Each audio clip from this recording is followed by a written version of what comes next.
ਅਸੀਂ ਤੇ ਸਰਦੀਆਂ ਦਾ ਆਗਾਜ਼ ਮੱਛੀ ਤੋਂ ਕਰ ਲਿਆ। ਤੁਸੀਂ ਕੀਤਾ ਕਿ ਨਹੀਂ ਕੀਤਾ ਇਹ ਸਾਨੂੰ ਕਮੈਂਟ 'ਚ ਦੱਸੋ। ਆਓ ਵਲੌਗ ਦੇਖਦੇ ਹਾਂ। अस्सलाम वालेकुम नाज़रीन, ਤੁਹਾਡਾ ਵੀ ਜਲੰਧਰੀ ਤੇ ਵਲੌਗ ਦੇ ਵਿੱਚ ਖੁਸ਼ ਆਮਦੀਦ। ਮਹਿਮਾਨ ਆਏ ਤੇ ਫਰਮਾਇਸ਼ ਸੀ ਮੱਛੀ ਖਾਣੀ ਹੈ। ਮੈਂ ਸਾਈਕਲ ਗੱਡੀ ਤੇ ਲਾਹੌਰ ਦੀ ਸੜਕਾਂ ਦੇ ਉੱਤੇ ਮੱਛੀ ਲੱਭਣ ਨਿਕਲ ਗਿਆ। ਹਾਲਾਂਕਿ ਮੱਛੀ ਸਮੁੰਦਰ ਦੇ ਵਿੱਚੋਂ ਦਰਿਆਵਾਂ ਚੋਂ ਲੱਭਦੀਆਂ ਨੇ, ਲੇਕਿਨ ਸਾਡੀ ਸਾਦਗੀ ਦੇਖੋ, ਅਸੀਂ ਲਾਹੌਰ ਦੀ ਸੜਕਾਂ ਤੇ ਲੱਭ ਰਹੇ ਹਾਂ। ਕਸੂਰੀ ਮੱਛੀ ਦਾ ਬੜਾ ਨਾਮ ਸੁਣਿਆ ਹੈ। ਅਸੀਂ ਪਹੁੰਚੇ ਗਵਾਲ ਮੰਡੀ ਫੂਡ ਸਟਰੀਟ ਕਸੂਰੀ ਮछली ਫਿਸ਼ ਕਾਰਨਰ ਤੇ। ਧੜਾ ਮछली ਫਰਾਈ ਹੋ ਰਹੀ ਹੈ, ਪੂਰ ਦੇ ਪੂਰ ਨਿਕਲ ਰਹੇ ਨੇ, ਰਸ਼ ਕਾਫੀ ਹੈ। ਆਰਡਰ ਤੇ ਆਰਡਰ ਲੱਗ ਰਹੇ ਨੇ। ਅਸੀਂ ਵੀ ਆਰਡਰ ਦਿੱਤਾ ਫਿਰ ਮछली ਦੇ 3 ਪੱਲਿਆਂ ਦਾ। ਮछली ਤੇ ਲਾਹੌਰ ਕਾਫੀ ਜਗ੍ਹਾ ਦੀ ਖਾਣ ਵਾਲੀ ਹੈ।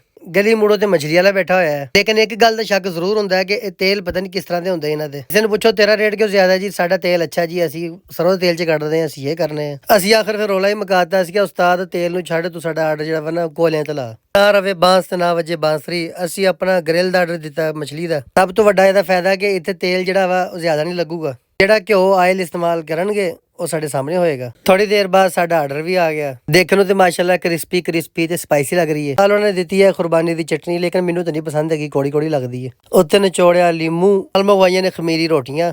ਅੱਲਾ ਦਾ ਨਾਮ ਲੈ ਕੇ ਸ਼ੁਰੂ ਕਰਦੇ ਆ ਤੇ ਨਾਲ ਤੁਹਾਨੂੰ ਵੀ ਦੱਸਦੇ ਆ ਕਿਸ ਤਰ੍ਹਾਂ ਦਾ ਟੇਸਟ ਹੈਗਾ। ਕਿਤੇ ਮੈਨੂੰ ਲੋਕਾਂ ਦੀ ਸਮਝ ਨਹੀਂ ਆਉਂਦੀ ਕਿ ਗਰਮ ਅੱਗ ਤੇ ਕਿਉਂ ਪਕਾਉਂਦੇ ਨੇ ਚੀਜ਼ਾਂ, ਠੰਡੀ ਅੱਗ ਤੇ ਪਕਾਇਆ ਕਰਨਾ, ਹੱਥ ਸੜ ਜਾਂਦੇ ਨੇ। ਟੇਸਟ ਤੇ ਮਾਸ਼ਾਅੱਲਾ ਅੱਛਾ ਹੈ। ਮੇਰਾ ਤੇ ਮਸ਼ਵਰਾ ਹੈ ਕਿ ਤੁਸੀਂ ਵੀ ਅਗਰ ਮछली ਖਾਣੀ ਹੋਵੇ ਗਰੇਲੀ ਖਾਓ ਤੇ ਭਾਵੇਂ ਜਿੱਥੋਂ ਮਰਜ਼ੀ ਖਾਓ। ਅਗਰ ਇਹ ਵਾਲੀ ਮछली ਖਾਣੀ ਹੈ ਤੇ ਤੁਹਾਨੂੰ ਆਉਣਾ ਪੈਣਾ ਗਵਾਲ ਮੰਡੀ ਫੂਡ ਸਟਰੀਟ। ਮਿਓ ਹਸਪਤਾਲ ਵੱਲੋਂ ਆਓਗੇ ਤੇ ਤੁਹਾਡੇ ਸੱਜੀ ਸਾਈਡ ਤੇ ਆਏਗੀ। ਇਹਦੇ ਨਾਲ ਸਾਨੂੰ ਦਿਓ ਇਜਾਜ਼ਤ, ਅਗਲੇ ਵਲੌਗ 'ਚ ਮਿਲਦੇ ਹਾਂ।